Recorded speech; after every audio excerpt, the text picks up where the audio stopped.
ಮೇಲಕ್ಕೆ ಹೋಗಿದ್ದಾರೆ. ಪರಲೋಕಕ್ಕೆ ಹೋಗ್ಬಾರ್ದಂದ್ರೆ ಮುಖ್ಯವಾಗಿ 3 ಕೆಲಸ ಮಾಡಬಾರ್ದು. ಮೊದಲನೇದು ಪ್ರಾರ್ಥನೆ ಮಾಡಬಾರ್ದು.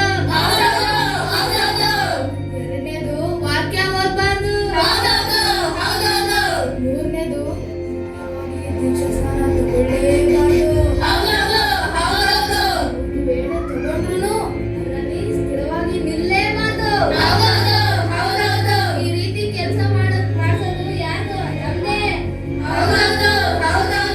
ಈ ಸಭೆಯಲ್ಲಿ ಆರಾಧನೆ ಮಾಡ್ದಾಗ ಮಾಡೋರು ಯಾರು? ಪ್ರಾರ್ಥನೆ ಮಾಡ್ದಾಗ ಮಾಡೋರು ಯಾರು? ವಾಕ್ಯ ಕೇಳ್ದಾಗ ಮಾಡೋರು ಯಾರು? ವಾಕ್ಯ ಕೇಳುವಾಗ ನಿದ್ದೆ ಮಾಡುವಂತೆ ಮಾಡೋರು ಯಾರು? ಸಭೆ ಬಗ್ಗೆ ಮಾತಾಡುವಂತೆ ಮಾಡೋರು ಯಾರು? ಸೇವಕರ ಬಗ್ಗೆ ಗುಡುಗುಟ್ಟುವಂತೆ ಮಾಡೋರು ಯಾರು? ಆ ಸಭೆ ಈ ಸಭೆ ಅಂತ ಅಲಿಯುವಂತೆ ಮಾಡೋರು ಯಾರು? ಎಲ್ಲರಲ್ಲಿ ವಿಷ ಬೀಜ ಬಿತ್ತೋರು ಯಾರು? ನೋಡ್ರಿ, ಒಂದು ಕ್ರೈಸ್ತ ಹುಡುಗಿ ಬೈಬಲ್ ಇಟ್ಕೊಂಡು ಬರ್ತಾ ಇದ್ದಾಳೆ, ಪ್ರಾರ್ಥನೆ ಮಾಡಕ್ ಹೋಗ್ತಾ ಇದ್ದಾಳೆ. ಬನ್ನಿ ಕೆಲ್ಸೋಣ. ನಾನು ಹೋಗ್ತೀನಿ ಗುರುವೆ. ಆ ಕಾಲದಲ್ಲಿ ಯೋಗುನೆ ಯೋಯೋ ಅನ್ಸಿದೆ ನಾನು. ನೀನೇನಾ? ಅದಕ್ಕೆ ದೇವ್ರು ಡಬಲ್ ಆಫರ್ ಕೊಟ್ರು. ನೀನ್ ಬೇಡ, ಹೋಗು. ಇಷ್ಟೇ ಹೋಗ್ತೀರಾ? ನಾನು ಹೋಗ್ತೀನಿ ಗುರುವೆ. ಹೋಗ್ತೀಯಾ? ಅವಳು ಪ್ರಾರ್ಥನೆ ಮಾಡದಂತೆ ಕೆಡ್ಸ್ಬಿಡ್ತೀನಿ. ಹೋಗು ಹೋಗು. ವಾಸನೆ ಎಲ್ಲಿ? ವಾಸನೆ ಎಲ್ಲಿ? ಕೆಟ್ಟ ವಾಸನೆ ಎಲ್ಲಿ? ದುರ್ವಾಸನೆ ಎಲ್ಲಿ? ಇನ್ನೆಲ್ಲಿ ಗುರುವೆ? ಸ್ಕೂಲ್ ಟೈಮಲ್ಲಿ ಬೇರೆಯವರು ಹೆಚ್ಚು ಮಾರ್ಕ್ಸ್ ತಗೊಂಡ್ರೆ ಹೊಟ್ಟೆ ಕಿಚ್ಚು, ಓದಿದ್ರೆ ಹೊಟ್ಟೆ ಕಿಚ್ಚು, ಚೆನ್ನಾಗಿರೋ ಬಟ್ಟೆ ಹಾಕಿದ್ರೆ ಹೊಟ್ಟೆ ಕಿಚ್ಚು, ಸ್ಟೇಜ್ ಹತ್ತಿದ್ರೆ ಹೊಟ್ಟೆ ಕಿಚ್ಚು, ಪ್ರಾರ್ಥನೆ ಮಾಡಿದ್ರೆ ಹೊಟ್ಟೆ ಕಿಚ್ಚು, ಆರಾಧನೆ ಮಾಡಿದ್ರೆ ಹೊಟ್ಟೆ ಕಿಚ್ಚು, ಹಾಡ ಹಾಡಿದ್ರೆ ಹೊಟ್ಟೆ ಕಿಚ್ಚು, ಬೈಬಲ್ ಓದ್ರೆ ಹೊಟ್ಟೆ ಕಿಚ್ಚು. ಇಷ್ಟೆಲ್ಲ ಹೊಟ್ಟೆ ಕಿಚ್ಚು ಇಟ್ಕೊಂಡು ಪ್ರೇಯರ್ ಮಾಡಿದ್ರೆ ದೇವ್ರು ಎಲ್ಲಿ ಕೇಳ್ತಾನೆ? ಪ್ರಾರ್ಥನೆ ಬಿಟ್ಟು ಹೋಗು.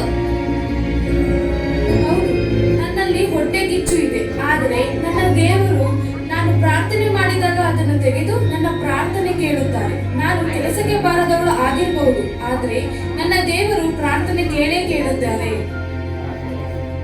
ನಿನ್ನಿಂದನೂ ಆಗಿಲ್ಲ. ಹೋಗು. ನೆಕ್ಸ್ಟ್ ಯಾರು ಬರ್ತೀರಾ? ನಾನ್ ಬರ್ತೀನಿ ಗುರುವೆ. ಇಷ್ಟು ಗುಳ್ಳುಕಿದ್ಯಾ? ಏನೋ ಮಾಡ್ತೀಯಾ? ಮಾಡ್ತೀನಿ, ಕಲಿಸು ಗುರುವೆ. ಹೌದಾ? ಹೋಗು ಹೋಗು. ಆದ ಬೆಸ್ಟ್. ಕೆಡ್ಸು. ಏ ಹುಡುಗಿ, ನಿನ್ ಮೈಯಲ್ಲಿ ರೋಗದಿಂದ ತುಂಬಿದೆ. ಒಂದ ಮೇಲೆ ಒಂದು ರೋಗ ಬರುತ್ತಿದೆ. ಏನ್ ಪ್ರೇರ್ ಮಾಡ್ತೀಯ? ಸತ್ತೋಗು. ಹೌದು, ನನ್ನ ಶರೀರವೆಲ್ಲ ರೋಗವೇ. ಆದ್ರೆ ನನ್ನ ದೇವರು ಘನವೈದ್ಯನು. ಸತ್ತ ಲಾಜರನಿಗೆ ಜೀವ ಕೊಟ್ಟ ಅದ್ಭುತಕರನು. ನನ್ನ ರೋಗ ವಾಸಿ ಆದ್ರೂ ಆಗದೆ ಇದ್ರು ನಾನು ಪ್ರಾರ್ಥನೆ ಮಾಡೇ ಮಾಡ್ತೀನಿ. ರೋಗ ಅಂತೆ ನಿನ್ನಿಂದ ಕೂಡ ಕೆಲಸ ಆಗಿಲ್ಲ. ಹೋಗು. ಇನ್ಯಾರಿದ್ದೀರಾ? ನಾನು ಹೋಗ್ತೀನಿ ಗುರುವೆ. ಹೌದಾ? ಹೋಗು. ಅಪಜಯ ಅಂದ್ರೆ ನೀನೇ ನೀನೇ, ಸೋಲ್ ಅಂದ್ರೆ ನೀನೇ ಆರಿಹೋದ ದೀಪ, ನೀನೇ ರೂಪವಿಲ್ಲ ಅಂದ್ರೆ ನೀನೇ. ಗುರುವೆ, ಈಕೆ 10th ಅಲ್ಲಿ ಫೇಲು, PUC ಅಲ್ಲಿ ಫೇಲು, ಡಿಗ್ರಿಯಲ್ಲೂ ಫೇಲು. ನಿನ್ ಜೀವನ ದೊಡ್ಡ ಫೇಲು. ಯಾಕೆ ಪ್ರೇಯರ್ ಮಾಡ್ತೀಯ? ದೇವ್ರನ್ನ ದೂಷಿಸಿ ಬಿಟ್ಟೋಗು. ಹೌದು, ನಾನು ಎಲ್ಲಾದ್ರಲ್ಲೂ ಫೇಲ್. ಯಾವಾಗ್ಲೂ ಜಯ ಸಿಗಬೇಕು ಅಂತ ಏನಿಲ್ಲ. ನನ್ನ ದೇವರು ನನ್ನ ಜೊತೆ ಇದ್ರೆ ಸಾಕು. ನಾನು ಪ್ರಾರ್ಥನೆ ಮಾಡೇ ಮಾಡುತ್ತೇನೆ. ಇದಾಗ್ತಾ ಇಲ್ಲ. ಬನ್ನಿ, ನಾವೆಲ್ಲರೂ ಟ್ರೈ ಮಾಡೋಣ. ಬನ್ನಿ. ನಿನ್ನಲ್ಲಿ ಕೋಪ ಇದೆ, ಅಹಂಕಾರ ಇದೆ. ಏನಾದ್ರೂ ವಾಕ್ಯ ಹೇಳಿದ್ರೆ ನನ್ಗೆ ಅಂತ ಸಿಟ್ಟು ಮಾಡ್ಕೊಳ್ತೀಯ. ನೀನ್ ಹಿಂದೆ ಹೋಗಿ ಸಭೆ ಬಗ್ಗೆ, ಸೇವಕರ ಬಗ್ಗೆ, ವಿಶ್ವಾಸಿಗಳ ಬಗ್ಗೆ ಗುಣ್ಗುಟ್ತೀಯ. ನಾನೇ ಮುಂದಿರ್ಬೇಕಂತ ಆಸೆ ಪಡ್ತೀಯ. ಬೇರೆಯವ್ರ ಕಂಡ್ರೆ ದ್ವೇಷಿಸ್ತೀಯ. ಅಲ್ಲಿ ಅಹಂಕಾರ ಇದೆ. ಸೇವಕರಿಗೆ ವಿಧೇಯರಾಗಿಲ್ಲ, ಕ್ಷಮಿಸುವ ಗುಣ ಇಲ್ಲ, ತಗ್ಗಿಸುವಿಕೆ ಇಲ್ಲ, ಜಂಬ ಕೊಚ್ಚಿಕೊಳ್ಳುತ್ತೀಯ. ಇಷ್ಟೆಲ್ಲ ಇಟ್ಕೊಂಡು ಏನ್ ಪ್ರಾರ್ಥನೆ ಮಾಡ್ತೀಯ?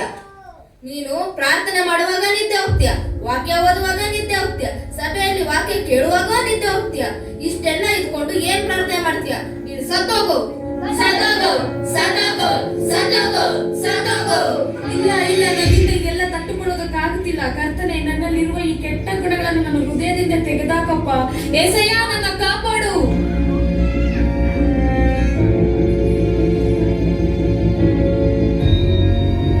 ಅಲ್ಲಿ ನೋಡು, ಏಸು ಬಂದೇ ಬಿಟ್ಟ. ಯಾರಾದ್ರೂ ಏಸಯ್ಯ ಅಂದ್ರೆ ಸಾಕು ಬಂದ್ಬಿಡ್ತಾರೆ. ಹೋಗ್ರು. ಸುಮ್ನೆ ಓಡೋಗೋಣ. ಓಡೋಗೋದಲ್ಲ, ಹೋಗಿ ನಿಲ್ಸಿ.